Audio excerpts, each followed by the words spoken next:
Alright, all you people out there in internet land, it's Fat and Angry. He's fat, I'm angry, and we're recording from... My house. It's an apartment, not a house. We've gone over this. Maybe Many little times. house. Anyway, today we're going to be talking about a subject that we're probably several months behind on. But it's just something we can talk about. It. Of course, we're talking about the Stephen King movie. Both the new movie that came out last year and the miniseries which came out back in 1990. Now, we could just do a review on the movie because we both saw it, but literally it's impossible to talk about that fucking movie without bringing up the miniseries. Now, we did touch on this some time ago when we were talking about movie remakes, and of course, you thought of the original one. At least you said you thought of the original one as a movie and not so much like a TV series. Yeah, I kind of think of it as two short movies, and I do prefer the first part with the children over the one with the adults. But Well, because there's so much more there, in the first part with the kids than there is in the second part with the adults. yeah, I mean, obviously, there's the base is for those of you who don't know what we're talking about. The story was originally written back in the '80s by Stephen King, and this was during his coked up as fuck phase, I believe. possibly. No, I think he admitted to such. He said he was on the Yeah, line. he has done some drug abuse, and as far as I know, he claims to be over it, and if he is, good for him. I was cocaine's a hell of a drug. Yeah. As was wise words once said. But the story in the original book, which I haven't read the original book, I was listening to an audiobook of it, and I got pretty far, but God, the audiobook's like 40 fucking hours long. It's fucking long. I was listening to it, and I really need to get back to it, but in the book, it jumps back and forth as it goes. It jumps back and forth between the kid's story and the adult story, and the story mainly focuses on it. And what is it? It is Pennywise the Dancing Clown, or at least that's his outward appearance. The story essentially takes place in the 50s, and it starts off with a rainy storm and two characters, Bill Denbrough and his younger brother Georgie. Bill Denbrough is sick, and he makes a paper boat for his brother Georgie to put in the gutter and go down the drain. Now, even people who don't know shit about the movie or the miniseries or the book generally know about the scene with the storm drain. I mean, it's pretty much been everywhere. It's been spoofed hundreds of times. It's been satired hundreds of times. It's been shown in memes. It's been fucking everywhere. But essentially, Georgie runs into it in the form of Pennywise the Dancing Clown, which in the miniseries is played by Tim Curry. In the new version, it's played by an actor whose name I forget. But pretty much two different entire takes of the character from these two actors. Now, Tim Curry is what makes the original miniseries. He fucking makes that character. Every scene with Tim Curry in it is amazing. He was perfect for that fucking role. I can't think of anyone that could have done it better. I can think of people who could have done a similar job, but at that time, I don't think anyone could have done it better. I really enjoyed Tim Curry's performance, and for the time, I don't know of any other actors I would have put in place of him. If there was going to be a modern remake besides the one that we got, part of me would probably say Gary Busey, just because I think I'd be amused by him trying to pull it off. But also because it's the general consensus that the man is terribly unhinged. Yes. Or maybe do Samuel L. Jackson. That could be interesting. Hey kid, get in this fucking sewer. What? Say what again? Yes, no matter what he does, he'll always be known as Homeboy from Pulp Fiction, Yeah. and also for being Samuel L. Jackson. So anyway, Pennywise the Dancing Clown is essentially the first.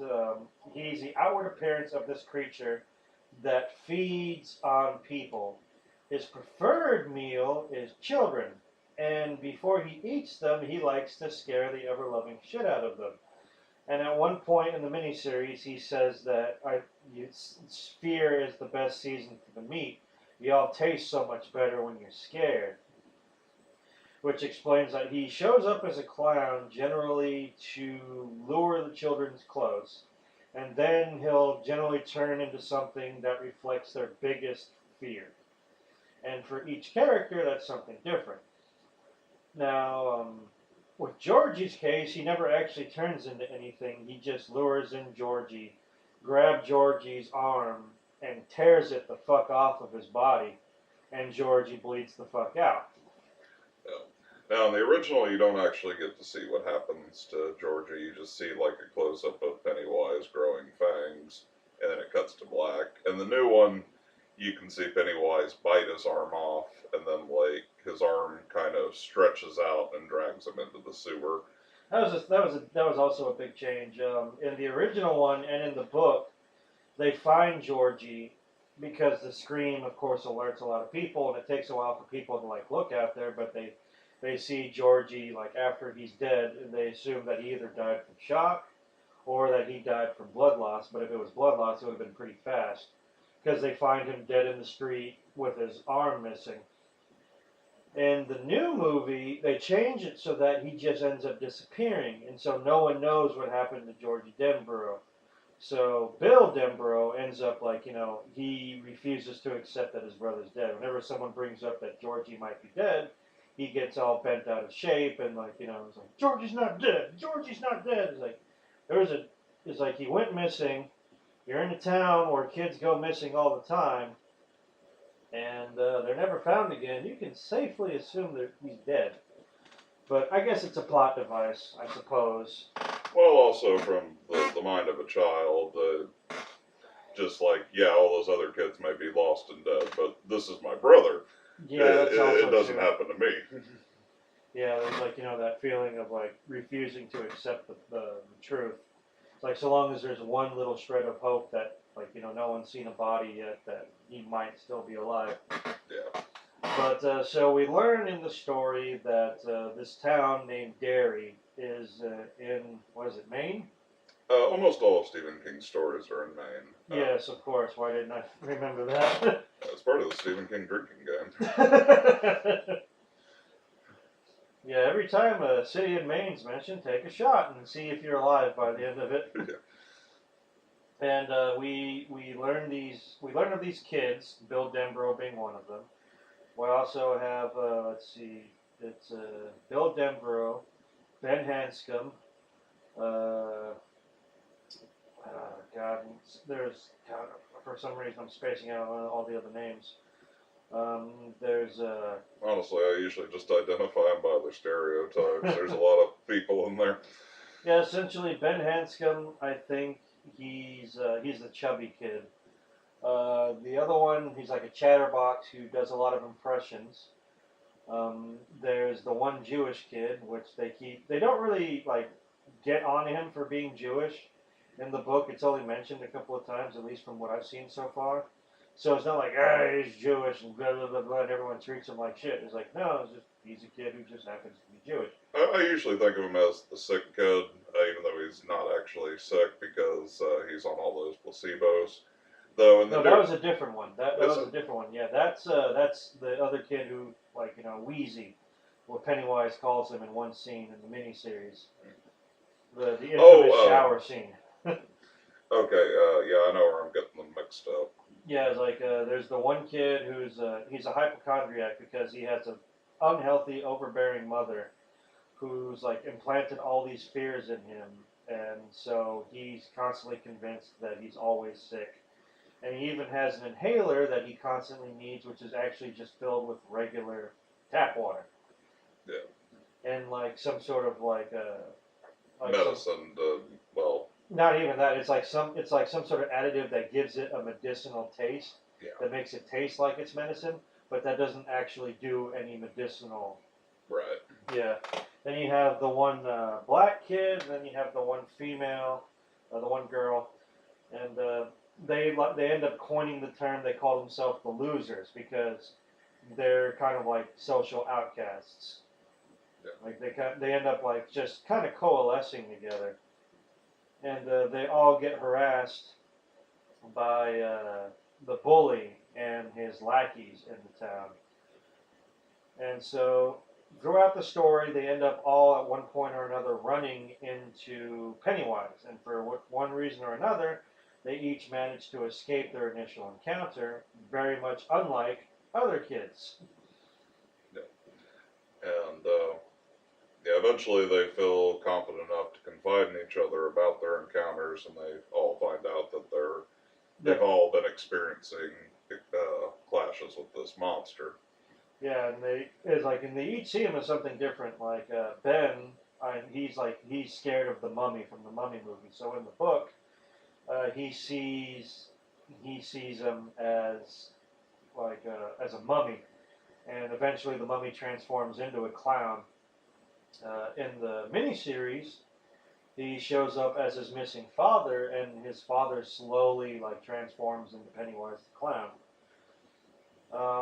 Let's see. The girl doesn't actually see him. She hears him coming from her drain, and like a giant bloody bubble pops out of the drain. And she's concerned because she's the only one that can see the blood. When her father and mother go into the bathroom, they don't see it. But of course, I don't think she had a mother in the miniseries or in the new movie. It was No. just her father. Just her father.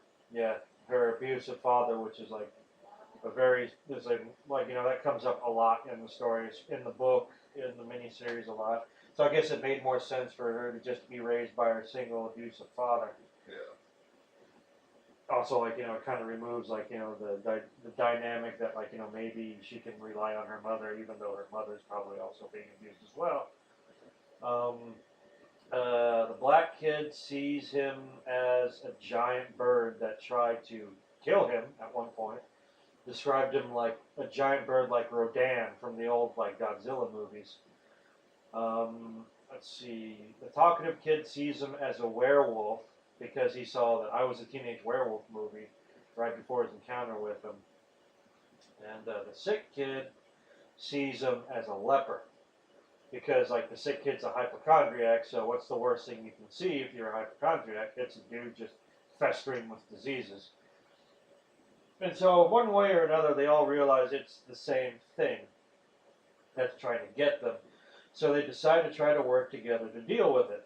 And eventually they realize that this thing's coming from the sewer.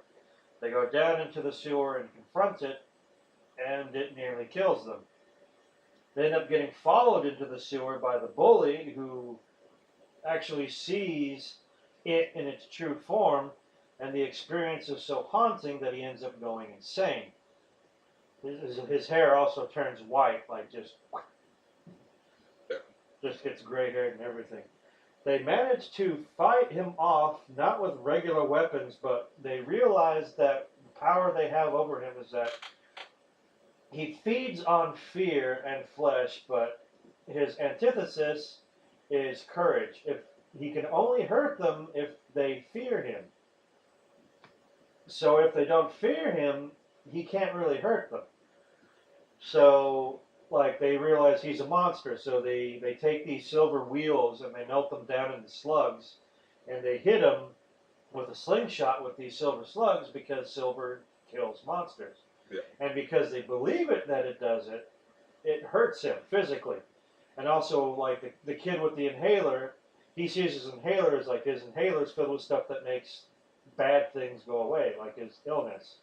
So he sprays Pennywise in the face with his inhaler, and because he believes that it's going to hurt him because he's a bad thing, it starts melting Pennywise's face off. Yeah. Now they hurt him badly, but they're unable to finish him off, and he ends up disappearing into the sewer even deeper.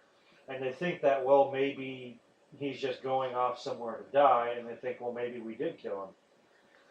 And then they all decide that they make a pact that if he ever comes back, we're going to come back and we're going to finish him off. So they make a pact where they cut each other across the hand and they mix their blood together in a blood, like a blood brothers and shit like that. And they all go about their lives. And the funny thing is, once they all end up leaving Derry at some point, except for one, the black kid. He ends up staying there and becoming a librarian. But all the ones that left Derry, they all forget. Like it was just kind of like once they leave Derry, the spell is lifted, and it's weird.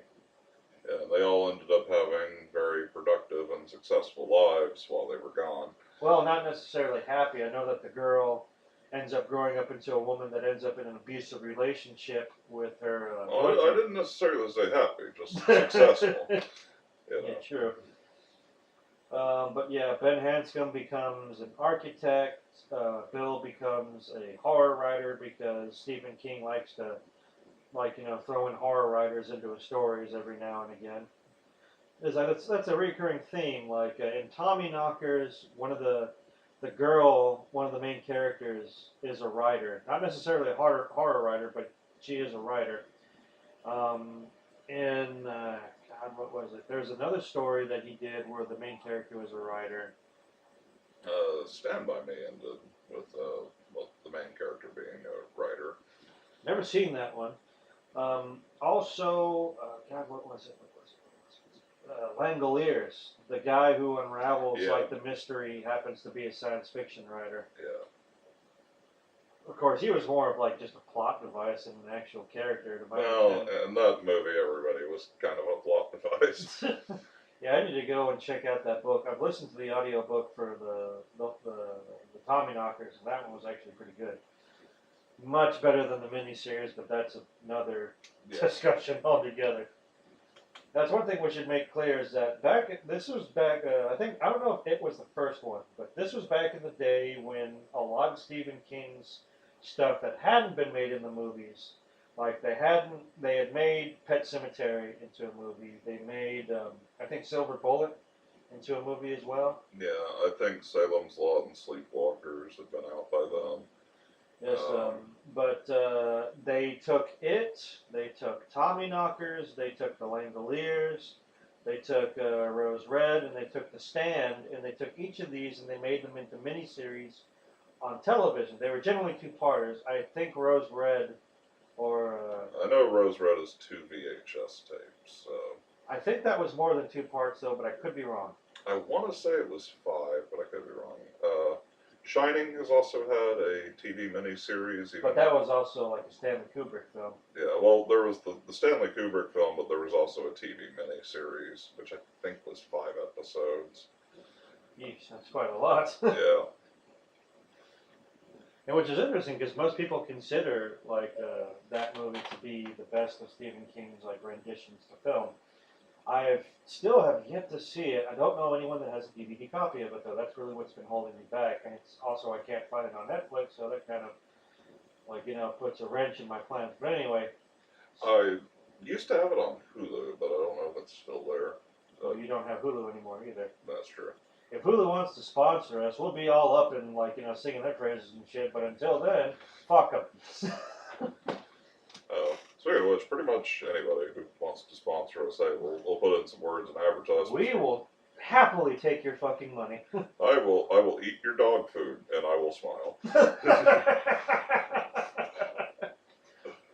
If any dog food brands wants to sponsor us, I won't do it, but Fat's here. He will do it and he will thank you for it. We are both poor bastards. Anyway, enough of us crying. Stop it. Okay. We talked about this. Okay. Anyway, so like I said, in the book, this goes back and forth. When they go in the miniseries and in the movie, which they plan on doing the second movie, I think this year, they jump ahead 20 some odd years. I think it's like 27 years or 28 years, something like that. I want to say it's 27.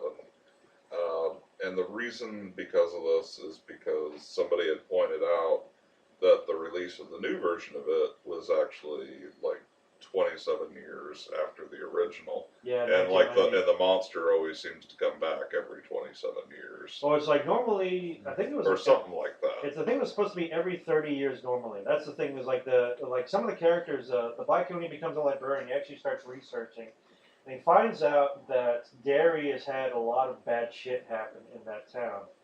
In particular, the original settlers, because it used to be just a fur trading outpost, and originally all of the settlers just fucking vanished. Yeah. They were just like, they all just vanished overnight, and it had to be resettled later. And generally, every 30 years, they have an uptick in murders and disappearances. Or And, some kind of tragedy. yeah, generally, like, I think they talked like there was an Easter egg hunt in like the early 1900s, and like there was a steel mill factory that was nearby, and so there was a lot of open land where they were doing this Easter egg hunt, and the steel mill factory exploded and killed about 100 people, 80 something of them being kids. And it always seems that whenever there's something that bad happens, people generally see something, or like, there's a picture in the background where people see the clown, or something to that effect. Um, in the book, which I thought was really interesting, and they took bits of this and they incorporated it into the new movie, which I thought was interesting when I found out this. No, they didn't. I think they could have done a much better job incorporating it. It's more of like, well, there's this stuff here. We don't have enough backstory for this character, so we're just going to kind of throw that in there. In the story in the book, the black kid's father tells him as he's dying of stomach cancer, and this is after they've managed to defeat Pennywise the first time. Um, his father's dying of stomach cancer, and he's like he would go visit him in the hospital, and he tells him the story about when he was in the military in the 30s or 40s, and he was stationed in Derry. Actually, no, it might have been even in the 20s. Anyway, so he was stationed in Derry, which is why he ended up settling there after he got married. And he was stationed in Derry, and there was a lot of racism at the time. Obviously, because this is even before the 50s. And so their group was mostly, it was like a military group consisting mostly of blacks, and they weren't allowed to mingle with the white townsfolk. So when they wanted to have an R&R, they were kind of left like, they weren't supposed to go anywhere. So what they ended up doing is they got permission to take an old unused storage hut and turn it into like a little place where they could like hang out and play music and cook food for themselves and just do R&R. And because they had like a band there, like a group of them could play instruments and they could cook food there, it became popular, and then people started showing up, and it became like the most popular place to go, and then they named it the Black Spot. Well, apparently, like this group of Klansmen show up, and they had torches, and even the character's father says, like, I honestly want to believe that they didn't intend to do what they did, that it was just a mistake. But because like apparently they were yelling at the place, it's like, hey, you blacks go home and blah blah blah, and you don't belong here. They couldn't hear them in the Black Spot because the doors were closed and they were playing music, so they couldn't hear it. Apparently, somewhere along the lines, one of these torches got thrown in or knocked into the place in the back. It set the grill on fire, the kitchen caught fire, the fire exploded into the dance hall, and because the doors opened inward instead of outward, only a few people managed to get out through the windows, and the rest of them burned to death inside. And even the character's father says that as he was running out and trying to help people get out of the fire, he saw some of the Klansmen running away, and he said he saw a giant bird with big pom-poms on its chest being held up by balloons, snatching up one of the Klansmen and carrying him off. And that's when like the kid realizes that like his father saw it, and the Pennywise just took the form of a giant bird being held up by balloons. It's like, damn, that's kind of creepy, especially the way they tell it in the book. I really need to get that book. It's just, God, that book's like, it's big enough that you could murder a man with it. Yeah. I've seen dictionaries that aren't that fucking big. I actually worked in my school's library for a while, and we had some of the unabridged versions of Stephen King's books, and those definitely took some tree trunks. I remember I read The Green Mile, and that's another one that got made to film. Though this one was like I think it was like the '90s or the early 2000s. No, it had to be the '90s, I think. I want to say it's the '90s, but I'm not gonna bother research. So. Yeah, that was a good book series, and also the movie was pretty good too. But I think Tom Hanks and the actor that played the main character there, I think they did a stellar job in that role. But once again, that's going off topic. So anyway, 27 years later, the disappearances start kicking in again, and they realize that it's not gone. They didn't end up killing it. And so the one that stayed behind has to make the decision to go ahead and start calling the rest of the characters. The rest of the characters have no clue who this is when he finally calls them. But once he explains who he is, all of a sudden all of their memories come back. And it's so strong that Ben Hanscom was attacked by the bully, and the bully attempted to carve his name into Ben's stomach because Ben was a fat kid. And so he tried to carve his name into his stomach, and the scars had actually vanished. They were gone. But once he remembered about Derry and about it and the confrontation, the scar reappeared on his stomach. It was Henry Bowers. That was the name of the bully, because he had an H on his stomach. That was like a scar because he was only able to carve in the H, and he wasn't able to carve in the whole name before Ben was able to get away. And so like that's literally how strong it's like. It's kind of a spell that it puts out. I'm guessing as a way of self-defense. Like if he manages to screw up and he doesn't snag a kid, once they get old enough or if they move away, they don't remember him, so they won't come after him. And so in the miniseries, I know you say that the second part wasn't like your favorite part. Well, I don't think a lot of the adult actors actually did a very good job. They do some more flashbacks to when they were kids in the second part, and that part is certainly intriguing. But to me, when they do the adult stuff, it's just kind of like, well, we don't want to do this.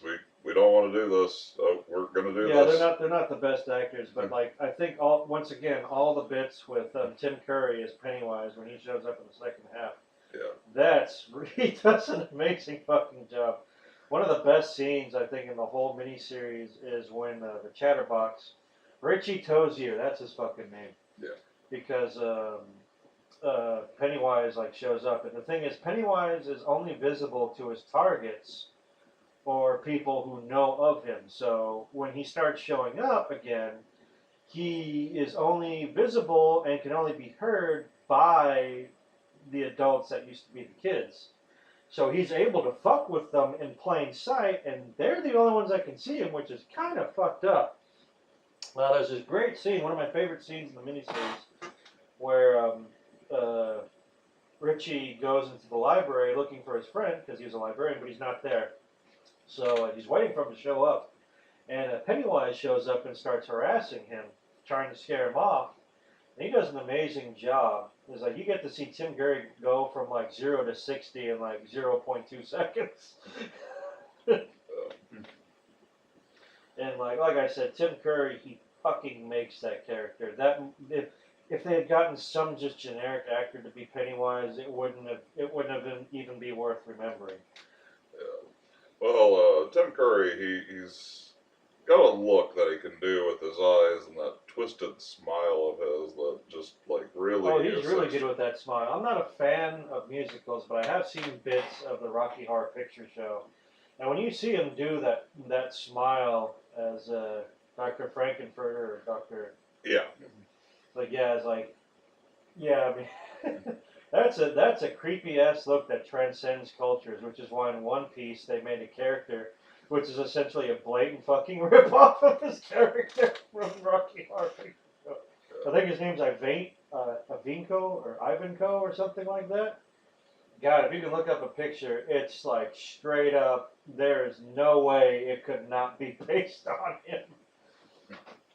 But yeah, like when he played the ultimate evil in Legend when he does like that sinister fucking grin he does. Indeed. And of course, like when he does the Mr. Grinch smile in Home Alone 2, that's one bit I'll never forget. Yeah. Just, God, he is just a joy to watch on film. It's a shame that he had that stroke. I'm glad that he's not dead, because even if he's not doing acting anymore, he can probably still help out like young up and coming actors by giving them pointers here and there. And just the fact that he can still do interviews and whatnot is always, because I just hate to see like people who are just masters of their craft just like be gone forever. But anyway, so yeah, Tim Curry fucking makes that role. For the longest time, Tim Curry haunted the dreams of many kids and even adults, because I know quite a few adults that will like when they think of Tim Curry from it scares the shit out of them. Yeah. I remember as a kid when I first saw the miniseries. There's the scene in the shower where The infamous shower scene. That was in the first half. Yeah. And that's probably one of the best scenes in the first half. Yeah. So like the shower heads, they start like snaking out, and you can see the hot water turning, and there's all this steam, and they're chasing after this kid. They essentially corner him so he's not getting burnt to death by these shower curtains, and then Pennywise just folds open the drain and starts taunting him. As a kid, that hit me so hard, my parents couldn't get me in the shower for 3 days. It's like I remember we were talking about that. We were watching a clip of it, and you were saying like I said, oh, that's all stop motion because it's like stop motion claymation when his hands come out to the drain and they just pull the drain open and expands.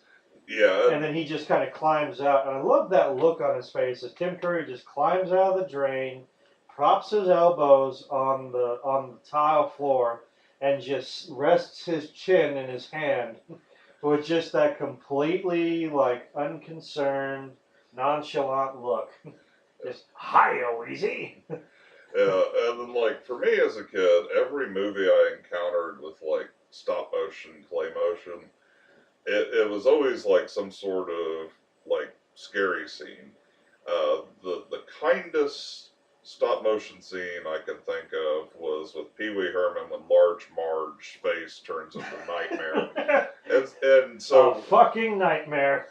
And so as a kid, like anything that had clay stop motion effects, I just always knew it was bad fucking news. Yeah, that's how you describe it to me. That's some bad fucking news right there. Which is funny because like I love stop motion animation. I love claymation. That's something from the '80s that I wish would come back in full force. Because we talked about in collecting. I love collecting those old holiday specials and like the old stop motion Rankin and Bass stuff. Some of my favorite. A lot of them were done with figures, so it wasn't like claymation. But they did do a couple of claymation Christmas specials or holiday specials that I remember. I forget the name of the guy who does it, but there's this one guy who had a production company where he did a lot of these, and they were some great fucking work. And so what really gets me about this scene is just the way that Tim Curry carries himself in it. It's mostly just the fact that he's sitting there, he's like, "Hi, Wheezy. No use trying to run away, girly boy. Yeah. Come back anytime. Bring your friends." And I think the scene would have been perfect if it just left it right there. But then, like, they do the bit where, like, his eyes change and he grows, like, fangs and he roars like a beast. And I think it would have been just better if he would just... Because really, a clown's scary enough. When you start adding shit to it, it kind of takes away some of the fear factor, at least for me. Yeah, and that's actually the biggest issue I take with the new one, is that Pennywise just... He looks too sinister. So the idea that he would be able to lure kids at all, to me, is just impossible. Yeah, that's talking about the new one. Yes, Pennywise. They wanted to go. I think originally the filmmakers said that they wanted to go with a look that reflected the fears of the kids in terms of that he looks like he could be a kid himself. He doesn't. They didn't want him to look like an adult menacing kids in a clown suit. They wanted him to look like the manifestation of a child's mind. So he's not quite full size. He has like a youthful appearance, but they give him these like weird buck teeth, I think, Yeah. that he had. And is one thing that I think that actually does kind of make him look a little bit more unsettling is the fact that sometimes his eyes look off in different directions to give him kind of a derpy look. Yeah, he's kind of cross-eyed in some scenes, and that does look good. Not so much cross-eyed. I think cross-eyed is when your eyes point inward. I think with him, his eyes point outward. So I think that'd be cockeyed. But I'm not sure. We're splitting hairs here. His eyes look fucking weird. Yeah. But yeah, that makes him look a bit more unsettling because there's something about like someone who's got like wonky eyes that just kind of like rings alarm bells in your brain. That's like no offense to people who have like just a lazy eye or something like that, but It does look weird. it's part of the uncanny valley when you see something that like kind of breaks away from what you're expecting a person to look. It's gonna raise alarm bells in your brain subconsciously, and there's just nothing you can really do about it. You can accept it over time, but it's always gonna be in the back of your head, just saying like don't trust this person, don't trust them, tell them to fuck off, tell them to go away. We're not okay with this. Yeah. Now, I do understand that they kind of needed to do the Pennywise character differently because you were not going to recreate Tim Curry's performance. It just wasn't going to happen. It's kind of like when they made the new Conan. They didn't try to make him like Arnold because they're not going to recreate that lightning in a bottle. Well, the thing is like they could have done him up to look just like Tim Curry did in terms of Pennywise, but they could have changed just the way he acted. Now, one thing I liked about Tim Curry's acting is that he doesn't always act like a monster. Like the scariest and most unsettling parts for me is where he's acting like a genuine clown because there's something like an underlining menace behind it. Is like you can tell he's like acting all bouncy and happy and joyful, but there's just something about him that you can tell that like the alarm bells are just ringing. It's like he's happy. Why is he happy? What does he have to be happy about? What does it have to do with me? He's going to do something to me that I'm not going to like, but it's going to make him very happy, and I'm really not going to fucking like it. Yeah. Yeah, and I do agree with that as well. Though that one scene where he's like coming out of the book and telling about how he's going to make all their worst nightmares come true, that was pretty sinister as well. Well, it's like, well, that's fucked up. In the original miniseries, there's a bit where one of the kids has a book, and they kind of changed this from the original book. But in the miniseries, the kids have like a picture from like I think it's the 1800s or early 1900s, and you can see like Pennywise in the background, I think. And so like as you're looking at the picture, all of a sudden like the picture starts moving, and then it goes from black and white to color, and Pennywise is like way in the background, and he starts waving, and he's doing like cartwheels and shit, making his way towards like where the picture is, and then he just like jumps up and climbs up like a light post and just gets right in the face of where the camera would be and just starts screaming at the kids and threatening them. And the craziest part is when he reaches out from the picture and you literally see his hand jump out from the book. They did a pretty good job with that. Yeah. The best scenes for me, like there's a bit in the second part where he disguises himself as an old woman and then slowly transforms into a diseased version of the woman character's father. And when she runs out of the building and she looks back and she sees Pennywise there, like full on Pennywise, and he just starts laughing at her and like he beeps his nose and he's just laughing and he's slapping his knees and everything and just God, that's just fucking creepy. Yeah. Just the idea of like he gets so much joy from just almost giving you a fucking heart attack. Yeah. Now you find out in the second part of the miniseries that the reason he's trying to like scare these people off is because he's scared of them. They almost killed him as kids, and now they're adults. They're obviously bigger and stronger. And he's literally trying to scare them away because he honestly doesn't want to fucking deal with them. And so he actually recruits Henry Bowers, who's been in a mental institution since he got traumatized by seeing Pennywise in his true form. So he manages to help Henry Bowers break out of the insane asylum.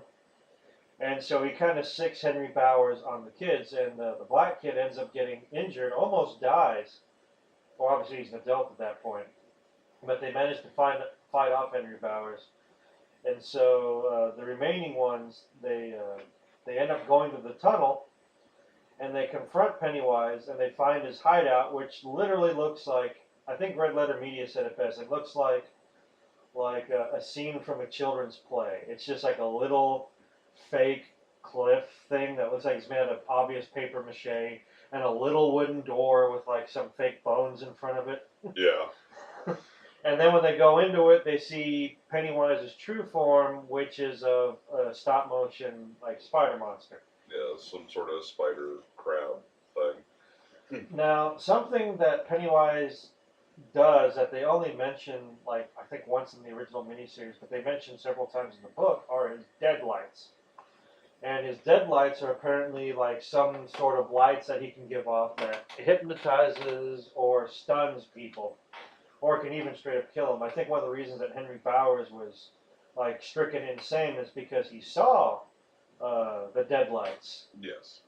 In the original miniseries, the deadlights, Pennywise emits them from like these torso plates, because like he looks like a giant spider monster, and so his abdomen's essentially composed of these plates. It's kind of translucent, and the light comes from within. Yeah, it's like a giant like floodlight coming out through like these like chitinous plates in his stomach.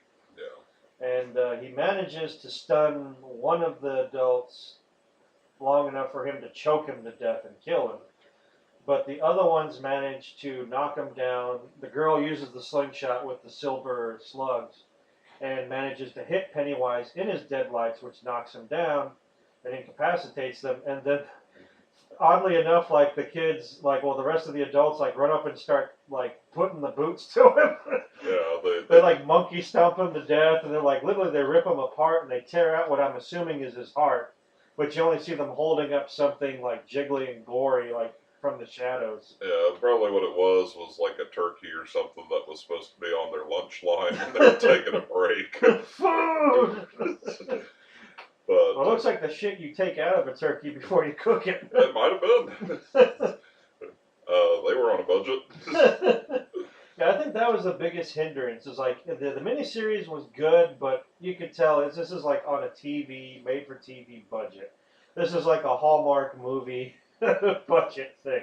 Yeah, I've actually seen some like behind the scenes documentary, and one of the things they were mentioning, at least for the second half, they were having to cut a lot of scenes just because they didn't have the budget or the time for it.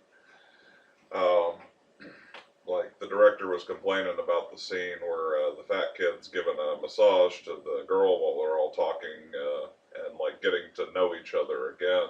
And he kept telling him that he needs to speed up the scene, say his lines faster. They wanted to cut the scene altogether, but he fought for it. Hurry up, just like manhandle shoulders and get it over with.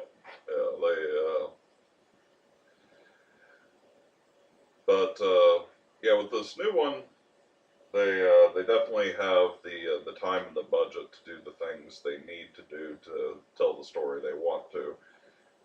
But they're kind of hampered by the fact that they don't want to just do the same thing over again. For one thing, because it's meant for a modern audience, they changed the time period. The original came out, the book was written in the 80s, so it takes place like in the early 50s, and then it works from there. The miniseries came out in 1990, so the kids, they essentially rewind it, so it's moved up a bit. It's moved up so that like the kids were like 27 years before. And so when they did this one, they moved it up a lot more. So now the kids are in the 80s. Yeah. So that way when they do the movie next year, it'll be like modern time. Yeah, it'll be like set in modern day. Now, obviously they have to change a lot of stuff. They didn't have a lot of the racism stuff. Obviously Henry Bowers and like calls the black kid the N-word several times. And like apparently I read that the actor who played Henry Bowers was constantly apologizing to the actor that played the black kid because he felt really bad for having to call him this because it was called for in the script, and they obviously said a lot more in the book. Yeah. There was a lot more like racial, like profanity in the book. Let me tell you. But still, like he felt bad. But it's like it's part of the time. You have to. I mean, like you can't just gloss over it. I mean, that was history. But since this takes place in the '80s, you don't really see that. They don't have like the racial discrimination and stuff like that, which makes sense. And obviously, that's not something you have to carry over. It makes it. I mean, I guess it's not needed. Like if you with like a setting in the '80s, because you wouldn't have seen that back then. Well, Henry Bowers, he still is racist in the film, but I think it actually kind of works better because now he's actively choosing to be hateful rather than it just being a product of the times. Yeah, it's like he's going. Well, the thing is, he goes after him mostly because he can. Like the only Yeah. it's like he doesn't ever call him the N word, to my recollection, because we saw this movie like not long after it came out. He doesn't go after him for being black. He goes after him because like the kid's a loner, just like all the other losers. They're losers. Yeah. They don't have their own collection of friends to protect themselves. Like they don't travel in packs. They're generally like there's like Henry Bowers picks him up because like him and his other two or three friends going after one or two kids. Yeah. And plus, they make it a point to explain that Henry Bowers is like he's been held back in like the grades, so a lot of the kids he's picking on are quite several years younger than him, but he's in the same class because he's an imbecile. Yeah. And it's like, and so, but he does make a comment because they changed the black kid's origin story in the new one. In the new one, his parents were. I mentioned before that in the book, they black kid's father explains that the incident at the black spot where they had the big fire. Now they took that idea and used it for the background story for him in the new one, so that in the new one the black kid's parents were killed when their house was set fire to, and he's traumatized by this because he can always remember like his house being on fire and him racing to his parents' room and the just flames like coming out from around the door and his parents screaming for help and he couldn't help them because he couldn't get the door open. Yeah. The smell of burning flesh. Yeah, and so like that's how Pennywise goes after him. Like Pennywise goes after him by like he doesn't show up as a giant bird. He like fucks with him with images of like flames and like blackened like hands like with like on fire, like the flesh like coming off the bone from the heat, like them screaming like the kid's name like for help, like really, and that's like a really that's really hitting it where it hurts. Yeah. But that's the whole point with Pennywise. He's going to go after your biggest fear. Even if it's like not so much a monster, but it's more abstract. I think one of the reasons they tried to change it is because this guy who made the movie, what production company did it? Was it? I'm honestly not too sure. It wasn't a Universal movie, and so that was a problem in the book. A lot of the monsters they used, the Wolfman, the Mummy, stuff like that. A lot, and like they even like one kid gets killed, and they cover it from his perspective by the creature from the Black Lagoon. Ah, the Gillman. Yeah, the Gillman. He gets killed by the fucking Gillman. These are all Universal monsters, which means that if they were going to use them in the new movie, unless this is a movie made by Universal, they got to fucking get the rights from Universal. And Universal is not very sparing with those. Not to my knowledge, no. Yeah. Especially since they were like working on the Dark Universe. Yeah, which like they've already fucking abandoned that deal because they royally fucked up the Mummy, and it's like they're just cutting their fucking losses. It's like you were gonna make a whole movie series based on this universe, and you took a giant steaming turd with the first one. Yeah. Not enough toilet paper to clean up this mess. Yeah. So they couldn't go and use the Wolfman. They couldn't use the Mummy, though they do have a minor reference to the Mummy when the kids confront Pennywise in the new movie. And so like they had to come up with new ones. So obviously, I guess they didn't want to go for the giant bird, and I guess they wanted to use like a reference to the atrocity with the black spot with the fire, and so that's how they changed the black kid. So he's an orphan being raised by his uncle at a butcher's, Slaughterhouse. yeah, slaughterhouse. And so he delivers meat. He has to go into town to make deliveries to meat markets, which is how Henry Bowers is constantly going after him. Now, the only thing that you could really consider that Henry Bowers is going after him for racist is when Henry Bowers goes after the kids when they're attempting to attack Pennywise in the sewer. Henry Bowers shows up and he attacks the black kid, who's the only one that hasn't already tried to make his way into the sewer. And he says, like, I heard about what happened to your parents. It was only a shame I wasn't the one that started the fire. Yeah. And so, but like you can take that how you want. It's like it doesn't really sound racist to me. It could be taken as racist, but whatever. So, but like I said, like it's set in the '80s, so they don't really need to go with that angle. Right. Because that wasn't a huge thing to my understanding in the '80s. So, what about the other kids? They took Ben Hanscom. They still had him in the library because he liked to read books because he was a fat kid who wasn't well liked. So he generally surrounded himself with books. Yeah, they made him more of the historian in this one as opposed to. Bill just ends up being a whiny bitch in this one because he's constantly upset about people bringing up the disappearances because it reminds him of his brother. Yeah. Now when people talk about like oh those kids are all dead, like Bill gets all pissy. He's like, my brother's not dead. He's not dead. You hear me? He's not dead. He's not like those other kids. He's alive. Yeah. Now with the girl, Yeah. I don't recall them flat out saying it, but they definitely put a heavy undertone that her father is abusing her sexually. Yeah, in the original miniseries, they kind of hint to like her father's like physically abusive, and like he does say, "I worry about you, girl. I worry about you a lot." With like for some reason has like a southern accent for a guy living in Maine. Yeah, like in this new one, he kind of does some pervy Like, breathing around her. No, like they straight up show that this guy is like, because like I said in the miniseries, and he gets excited when she's buying feminine products. It's like no, I'm pretty sure that like he's been like touching on her and Yeah. might have like actually raped her at one point or another, but he's also still physically abusive. But like yeah, she gets fed up. It's like you're still my girl, aren't you? You're still my little girl, aren't you? And when he finds out that she got a love letter from Ben Hanscom, which is something that does happen in both the book and the original series, he gets really fucking bent out of shape about it, and like confronts her about it and tries to rape her right then and there, and she like manages to wreck his fucking time. Yeah.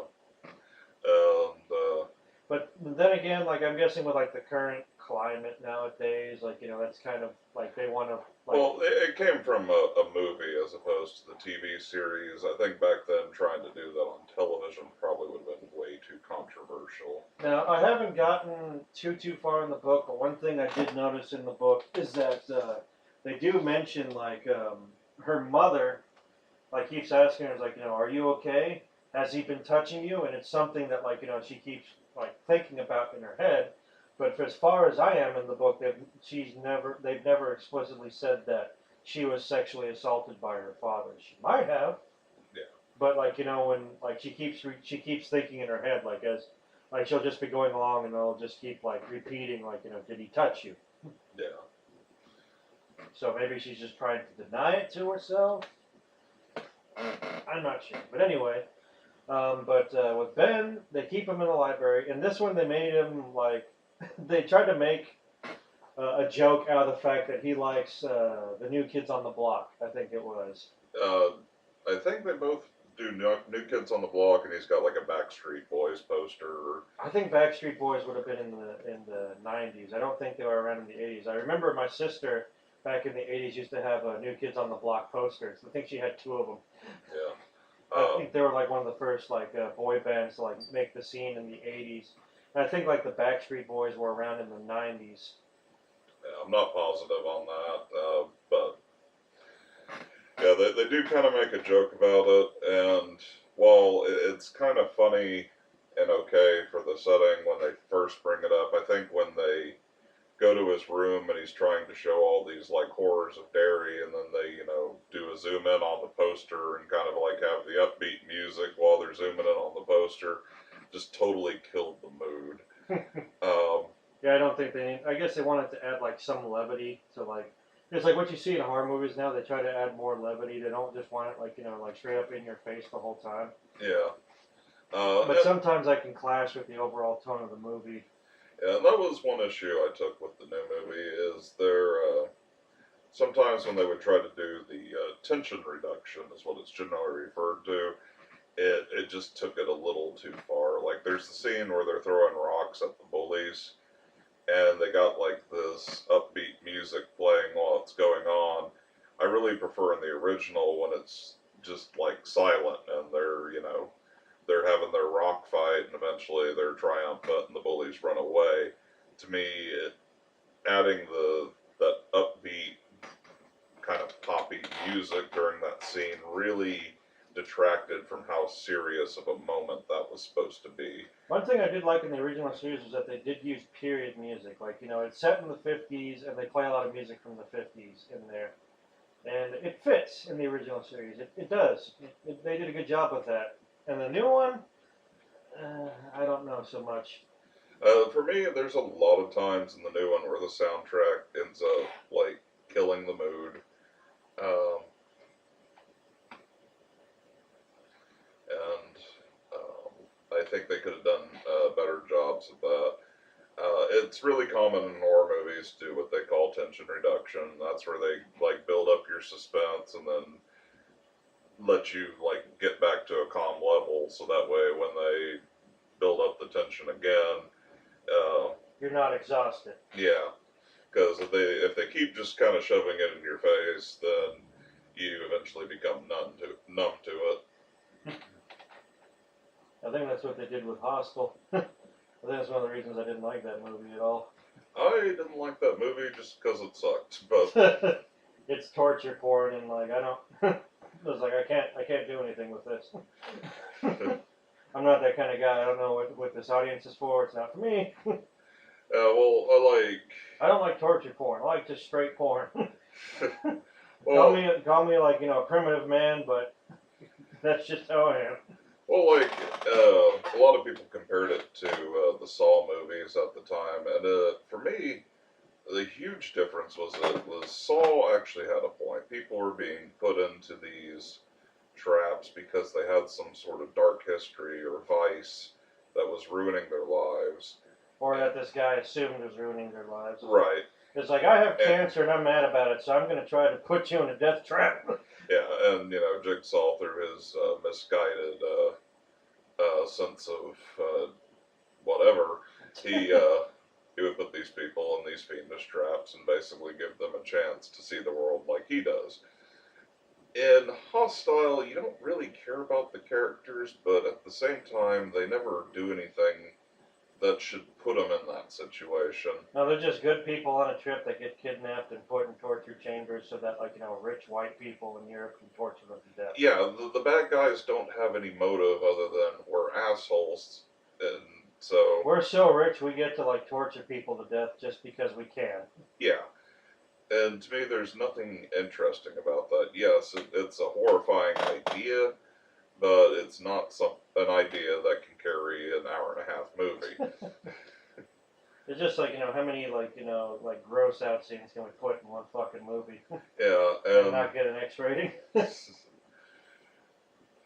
But that aside, one thing that I thought was a big letdown in the new one is Richie Tozier. They obviously couldn't have him get scared by the Wolfman, because once again, Universal.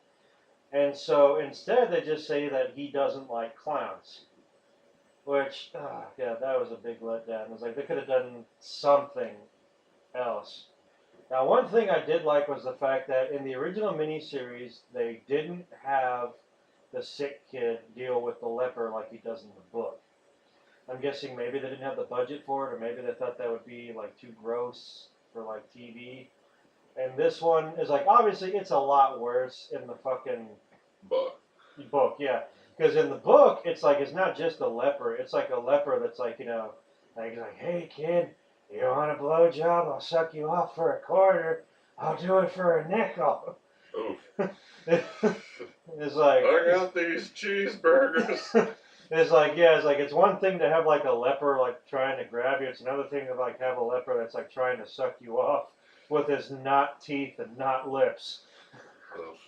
Yeah, it's like it's a pretty bad image, and I'm kind of glad they didn't go that far in this new movie. They could have, they easily could have, but they did a good job with the leper. This guy looks like he's got severe fucking problems. Like he's got like his lips are gone, his nose is missing, his face is all fucked up and diseased, and he's got like that white sickly skin. They did a really good job on his bandages too. They look like they have been soaking up plague for far too long, He and looks like a they've plague almost bearer of Nurgle. they've almost become part of his skin because nobody's changed the bandages in so long, just because he's so gross. Even I think with at one gloves. point he even like vomits at the kid. I don't Yeah. really remember. Yeah. Well, it might have been him just like coughing up his organs. For all I know, he was in pretty bad shape. Now, one bit I think they did a really good job with was when Ben Hanscom's in the library, and this is a bit that's in the book where they talk about like the Easter egg hunt that went south. And he's going through this book, and like it shows this picture, and as he flips the pages, it's the same picture over and over again. And then eventually, as he's flipping through the pages, it zooms into this tree, and then when it finally gets close enough, you see that like one of the kids that got blown up, his head got launched into the air, and you see like this dead kid's head, severed head, like in the tree, like the head like partially burnt and everything. So like all of a sudden, like Ben Hanscom looks behind him and he sees like one of the red balloons, and like a dumbass, he goes following it and he sees like these perfectly balanced and placed Easter eggs that are like smoldering, like they have like smoke coming off of them. And you can still see like the smoldering like heat like eating away at like the paint on them. And he starts like grabbing them and everything. I'm thinking, where's your fucking brain at, kid? Seriously. I did a lot of stupid shit when I was a kid, but if I just read about like an Easter egg hunt that went south because of explosions, the last thing I'm going to do is follow a bunch of smoldering fucking Easter eggs. And like finally he gets like lured into like the underground like repository for the books, and he sees like a kid walking down holding some Easter eggs like coming from the opposite side, and as the kid goes down, his head's missing. And like, as he's going down, all of a sudden, like, the eggs just start dropping out of his hands and his arms go slack. And he starts chasing after Ben. Now, this is a fat kid being forced to run. So obviously this is already a nightmare for him. Yeah, so it's quite horrible. And there's a bit where, he's being chased by this kid, and all of a sudden you hear, "Hey, boy!" And he turns around, and it's fucking Pennywise, and he's really coming after him now. And I'm like, fuck! Yeah. That shit I don't need. No one needs in their fucking life. They did a good job with that. Like the lights are flickering and everything. And the only thing that saves him is he runs into like the librarian and knocks her the fuck over. And like Pennywise is gone at that point. But shit, they did a pretty good job with that scene in particular. Yeah, that scene for the most part was really well done. Now, I guess it's just because I've watched more horror movies than anybody should. When it shows like the kid slowly stepping down the stairs, I immediately knew he wasn't going to have a head. So I wasn't shocked when it shows him necklace. But Like neither was I, but like when the kid starts coming after him, and like when like Pennywise just like shouts out "Egg Boy" and he turns around, it's fucking like a clown, just like a wild-eyed clown, running after you as fast as he can, which is a lot fucking faster than you are. Yeah. But even though I was able to immediately determine that the kid wasn't going to have a head, the scene was still really well put together. Now, I will give it points for that. now, later on, I think probably one of my favorite scenes. It's a bit now. Obviously, they wanted to do some like they wanted to age it up, so they have like the kids all get together in a garage, and they cover the windows and they start showing slides, and it's like overlays where like they're learning about like how Pennywise has like attacked this town before, and they're trying to figure out where he's coming from. And they realize that the old house, like the old haunted house, that where one of the kids saw the leper is where Pennywise apparently is coming from, because it's like the main hub for all the sewer system. Like it all links from there. Yeah. It's also where they find out that all the disappearances have happened in areas where there's like an outlet for the sewers. And so they realize that that's where they need to go, and they're going through this on like a slide viewer machine. Yeah, for projection. Yeah, slide. projector with like slides, and as it goes through, it starts activating on its own. And if you've seen the trailer, like this was in the trailer, and it shows like the slides start turning on their own, and it's like showing old family like photos from trips that Bill Dimbro took, and like obviously they got pictures of like Georgie, and like it zooms in on the mother, and like the wind obscures her face, and then it slowly turns into Pennywise, and they all start freaking out, and they can't seem to get the stupid thing to stop. So like one of the kids kicks over the projecting machine, and it knocks it over, but it's still projecting. So now the projector is like out of focus, and the picture's blown up. And it shows like Pennywise like looking off to the side where one of the kids is standing, like like off to the right side of the screen, and it's like slowly clicking through the slides, and he's still looking, and then like a couple of slides go through where there's nothing there, and then after that slide, he suddenly shows up. Now I was expecting him to pop out of the slide, but they took it a step further, and this is what I wasn't expecting. What they did was, and I have to applaud them for this, because the slide was blown up and out of focus because the projector's on the ground and further away from the projection screen. Pennywise, when he comes out of the projector screen, he is huge. Yeah. He is like, and he's like, his eyes are all fucked up, and he's got like, I like the way they did his teeth. They don't just give him like regular janky teeth. He has like these huge gums where he has these rows like hundreds of rows of like shark-like needle teeth, and that's just shit you don't need in your life. And so when he shows up, he's like huge, so big that he barely fits in the garage, and it's just his upper torso and his arms and his head. And like he starts like trying to grab these kids, and he's getting so close to grabbing them that like they can probably feel him like catching the hairs on the back of their fucking neck. Yeah.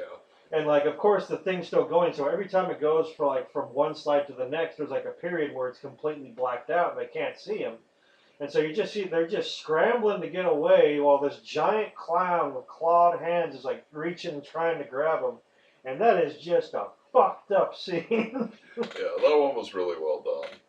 And like eventually they kick open the garage door, and like when the light comes in, it blots out the projector, and Pennywise disappears. Like one of the kids' reactions is like, "You want to fight that? Fuck that! No!" It's like that shit just happened. That's all we fucking need. I've had enough of this nonsense. I will not go, Sam. I am. Which, yeah, to be honest, that would have been my fucking reaction. I was like, we need to go fight this thing. Were you not fucking there?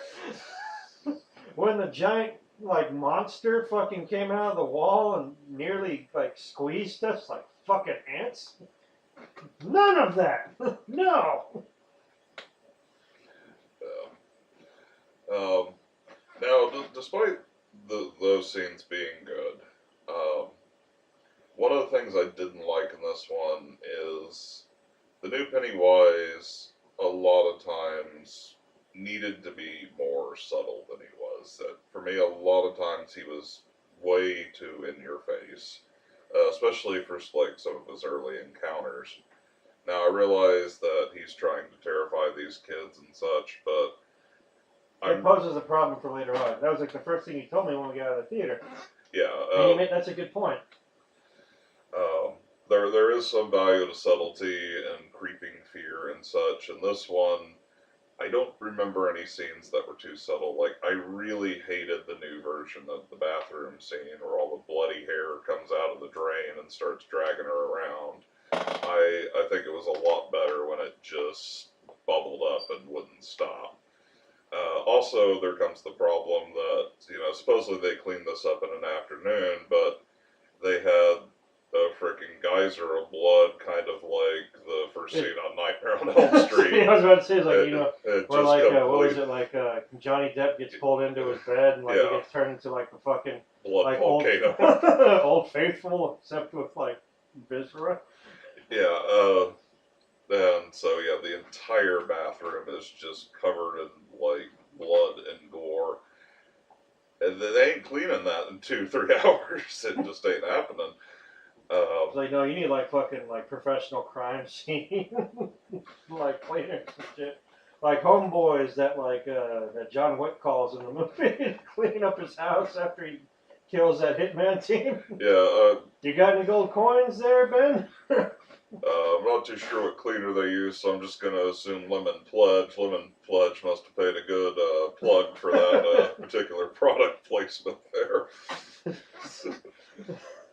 It's like, our cleaners will clean grease and, like, bits of you off the wall. The viscera of 72 children. Blend it up and smear it ever so subtly across your tile floor. But there are things I like about the movie, and I think a lot of the scenes done with the children were better. They certainly got better actors for the job, and I think some of the backstory they're putting into it is going to lead into something really cool. Now, one thing I think they also did a good job with was they put more emphasis on the fact that the Jewish kid is, in fact, Jewish. And, oh yeah, part of the story was the fact that he doesn't show up later on because as an adult, when he gets told that Pennywise is back, he can't take it. And he ends up killing himself as an adult. He slits his wrists and he writes on the bathroom wall just "it" in blood, which is generally where you get like that bloody font for "it," like not just in the new one but also in the original series. Yeah. Or it's just like the "it" written in blood. And like even Pennywise just like fucking harasses them with the fact that like he killed himself. Yeah. But there's a bit in that one where he's scared of this wonky ass painting in his father's office. Now in this one, I don't know if it was true in the original book or anything, but in this one, his father is a rabbi, and there's a scene where he's getting ready to do. Where's that thing where they have to read from that big ass scroll, and in order to go from like being a boy to a man? I'm not too sure what it's called, but A bar mitzvah or something like that, or is that? I think the bar mitzvah is where they circumcise you in front of everyone. But Yeah, let's get as many people to watch this shit as we can. I'll never understand that, but I'm not gonna shit on people for their religion. well, I don't know a whole lot about it, but it's my understanding that the rabbi performs it in front of everyone and then pours wine over it to keep the wound from getting infected. But I'm not positive on that, so don't take that as raw fact. That's just how it's been explained to me. Neither of us are Jewish, so. But so anyway, like there's a scene where they introduce his fear, where like he's trying to read from the scroll, but he's having a hard time, and his father is just busting his balls about it. It's like, how's it gonna look when the rabbi's son can't even read from the scroll? Yeah. Put it up, since obviously you're not studying it. Like, wow, what an asshole. So he goes to his father's office, which he hates going to because it's a creepy ass picture of a woman playing a flute, and it's an abstract painting, so her head's like stretched, her whole body is stretched, so it's like warped and too long. It's like she's made out of like taffy, and someone just grabbed onto her head and pulled it out. Yeah, it's certainly weird, and That's, I can't understand why there would be a painting designed like that. Even like looking at abstract photos, it's like, you know what? I like having scary as fuck portraits on my wall. yeah. It helps me stay alert when I'm trying to study. Gotta do my work, otherwise the flute lady will get me. Yeah. If I look up for my work, I'll see her, and I don't want that. So, like, he's scared of this fucking thing, and that's how Pennywise gets to him. Like, he puts up the book and he looks back, and the portrait is still there, but the lady's fucking missing, and he hears the flute playing. And all of a sudden, she comes out of the shadows after him, and, like, they did, like, the 3D image of, like, the 3D image is no better than the fucking painting. She looks, like, creepy as fuck, because, once again, Uncanny Valley, that shit don't look right. And, like, later on, when they go to confront Pennywise, he he actually gets, like, because Pennywise realizes that it's easier to deal with these kids one at a time, so he starts, like, fooling them and separating them, and he goes after this kid by himself. And so when the other kids come up on him, he's literally in the form of the flute lady, but he's got, like, his giant gum teeth maw wrapped around this kid's head. And, like, when the other kids come up on him, he, like, lets go of the kid and, like, disappears into, like, the sewer system. And the kid's freaking out, like, you guys left me alone. And the kid's like, calm down. It's like, no, fuck that. Homeboy's face was in this thing's mouth. Yeah, that is not okay. He definitely had a reason to be angry. It's like, if that's how they explain that that's the reason he kills himself later on, is because he didn't want anything else to deal with that, that is perfectly fucking understandable to me. Yeah. It's like, hey, you want to go back as an adult and, like, deal with this shit again? No, I'd rather slit my fucking wrists and bleed out, thank you very much. Yeah. That's it's gonna hurt for a while, but just a while. I won't have some creepy ass flute lady chewing on my face like it's gum. Yeah. Later on, just parks his fucking face meat under a chair like it's a water gun. Oof.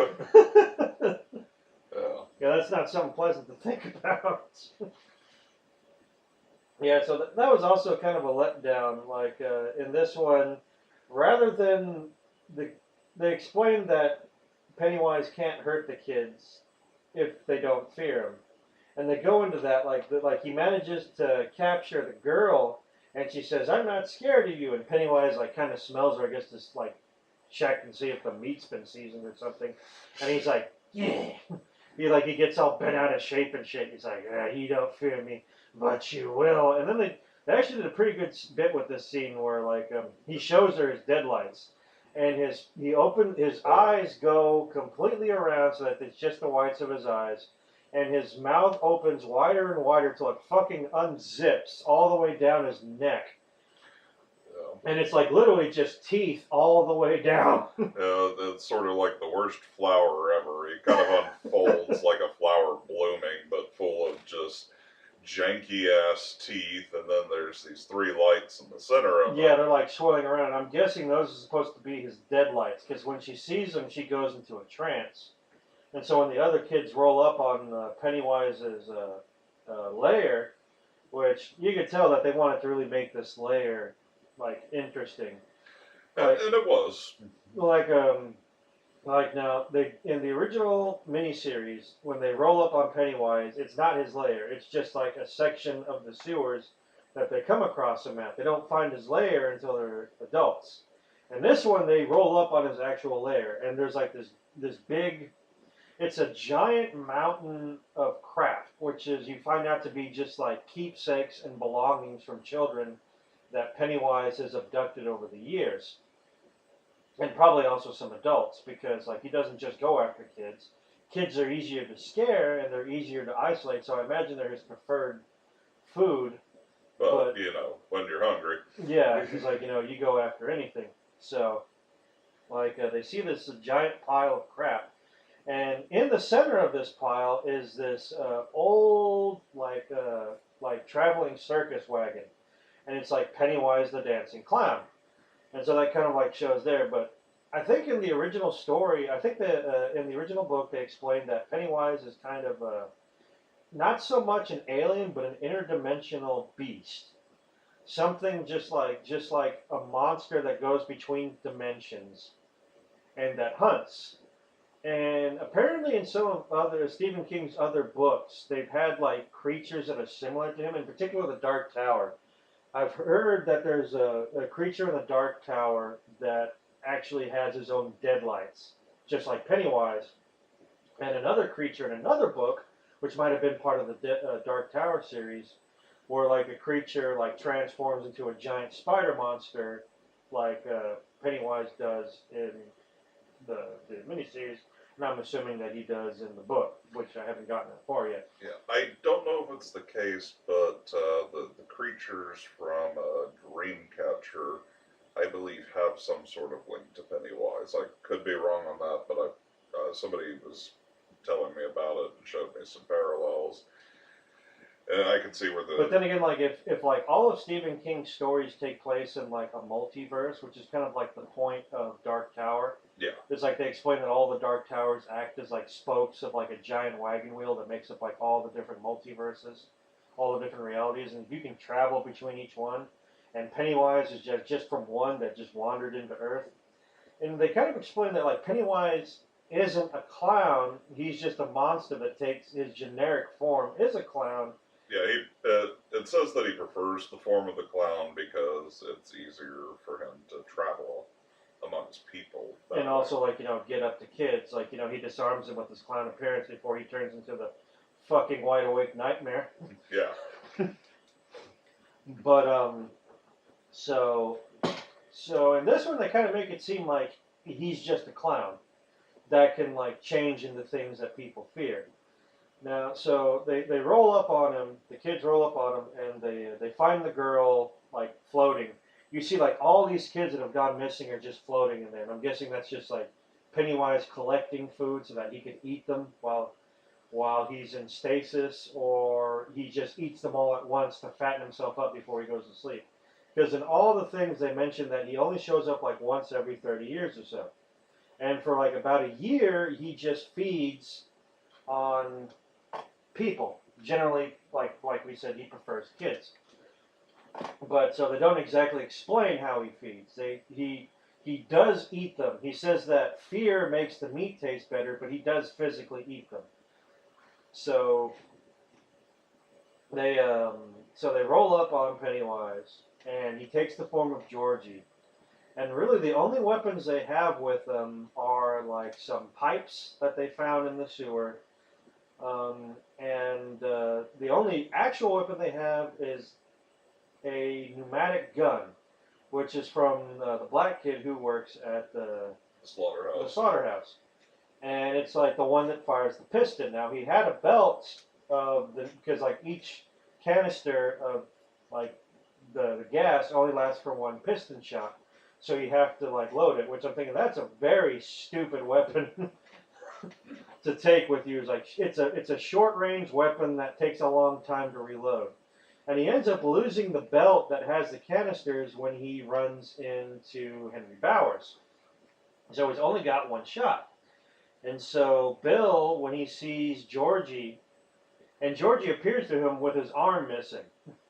So I thought that was interesting that he actually shows him with his arm missing, because at this point in the book and in the original miniseries, Bill knows that his brother was killed and that he had his arm torn off. So that makes sense. But in the new ones, like, there wouldn't be a point to showing up with your arm missing because he still assumes his brother is alive. And he never knew that his brother got his arm torn off.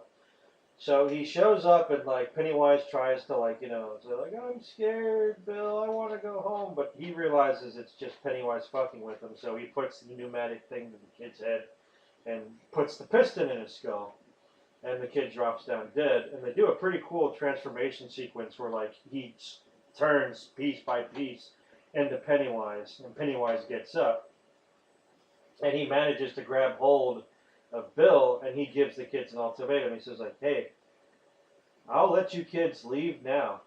You all can, and I won't go after you again. You all can grow up, like, have families, have kids of your own. I'll leave you alone. If you just leave here right now. And he's got hold of Bill, and he says like, and I'll only take this one, but if you stay, I'll kill all of you. And they decide that they're going to fight for their friend, and like even Richie grabs hold of like a baseball bat, which is like sticking out of the mountain of kids' crap there. And they proceed to attack Pennywise. And the only bit that they bring back from the idea of that they fight Pennywise with like the power of their courage or their disbelief is Bill tries to use the pneumatic gun again, and you hear the black kid explain to him it's not going to work. It's already spent the cartridge, but because he believes it's going to work, he gets a second shot out of it and hits Pennywise in the head again. And so Pennywise, like they do a pretty good sequence where like he's getting the shit beat out of him, and he's like appearing to all the kids as their fears. He runs up to Richie as a clown. He runs up to Ben as the mummy, which is like they make reference of the mummy, like the wrappings actually come out and wrap themselves around Ben's head, and like while he's like snapping his teeth, trying to eat Ben's face off. Yeah, I actually really liked that scene.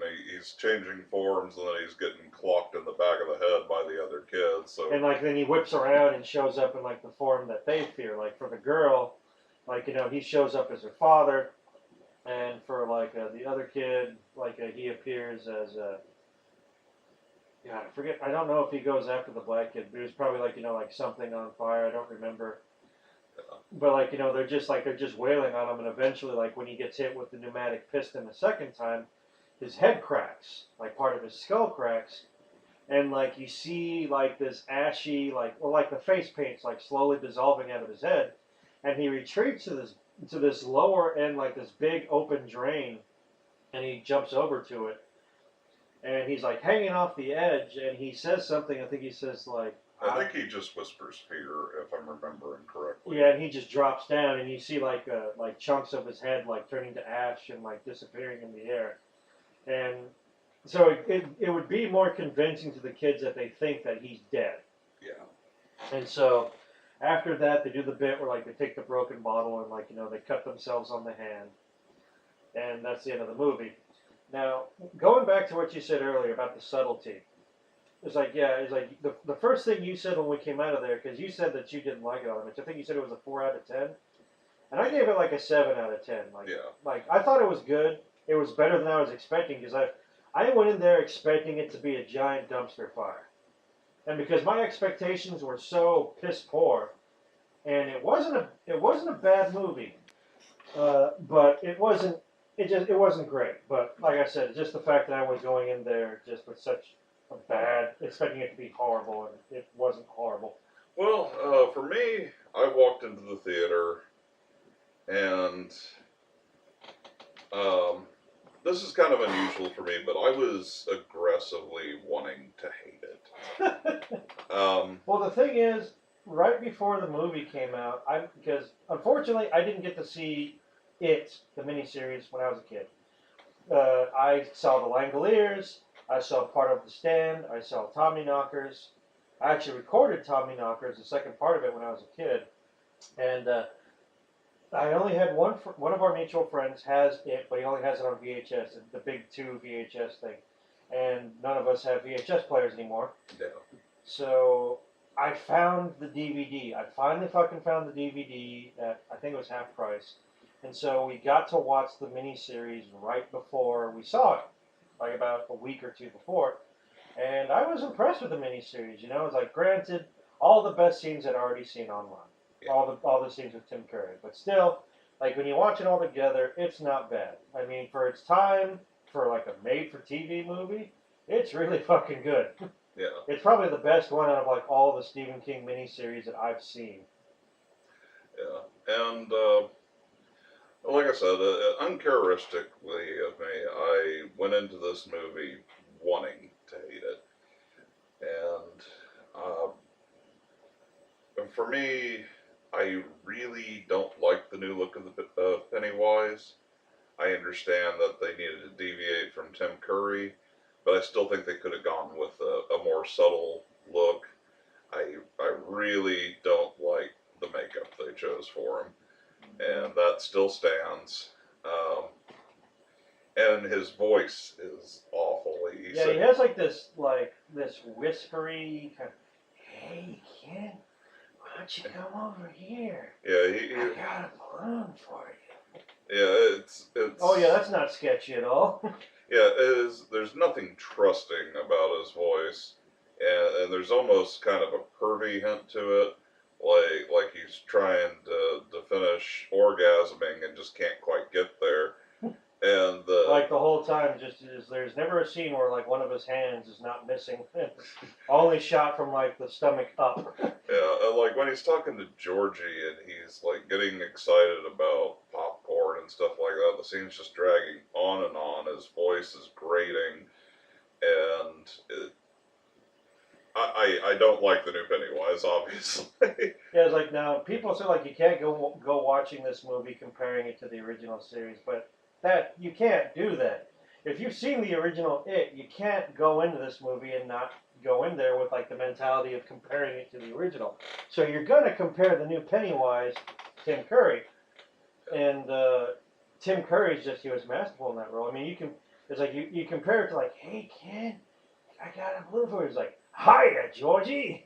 Yeah, and for me, like Tim Curry, there is something unsettling about how loud and out there he is, but at the same time, there's still enough subtlety in his actions that you can kind of see why a kid would be trusting enough to continue listening to him and not just be driven off.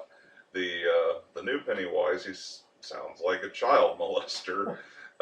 He just drips of rapey, doesn't he? Yeah, and there's nothing trusting about him. He's too unsettling for the idea of these kids to just sit there and listen to him and be taunted.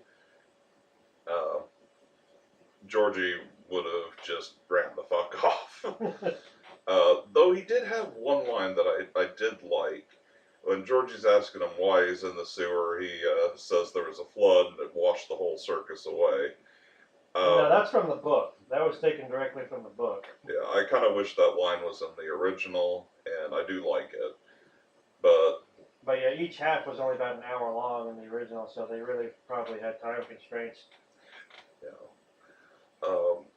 but yeah, the longer I got away from the movie and actually had time to chew it and think about it, I have less problems with it than I initially thought. So um, right now, the way I look at it, it's got enough good in it that I don't think it's better than the original, but I don't necessarily think it's worse either. And depending on how the sequel turns out, it could actually be for the better. Now, something you said as we were leaving the theater that really stuck with me. You said that, like, with all the special effects and all the lengths that he went to scare these kids, that how are they going to top them in the next one? Yeah, because if you remember in the miniseries when he's attacking the kids, he's not as aggressive, and just the fact that he's a supernatural being alone is unsettling enough to these kids that they're afraid of him. Now, when they come back as an adult, he is right up in their face and he's not pulling any of the stops. And that's because he does happen to be afraid of them and he's trying to go as balls to the wall as he can to scare them out before they realize that they do have power over him. And if they continue with that trend, basically he was kind of over the top in this original one. So it's going to be kind of interesting to see how he handles the adults this time around. It was like he went full out, like guns blazing. What does he have left in the chamber to be able, like to top himself? Yeah, and I've thought about this actually, and really the only thing I can think about is him straight up physically attacking them from the beginning, rather than try to do the smoke and mirrors and just immediately be a hungry monster and go after them like a ravenous beast. But we'll see. Yeah, it's like really, I haven't heard anything about the new one. I'm still assuming it's coming out this year because Well, they're supposed to be a year apart. yeah, and they were really good about not revealing too much when they were re-releasing the remake, and so far they've reined it in pretty good, at least as far as I can tell about the sequel. And I am willing to go see it. I am curious. Now, one thing that we've talked about was that in the original miniseries, when they got the kid actors, the actor that plays Richie Tozier is is the guy from Robot Chicken. What's his name? Uh, Seth Green? I'm not sure. I think it's Seth Green. But so like yeah, he was in there. It must have been one of his earlier roles because obviously he's a kid. Yeah. And it would be awesome when they do them as adults if they actually bring him in to play the adult version of Richie Tozier.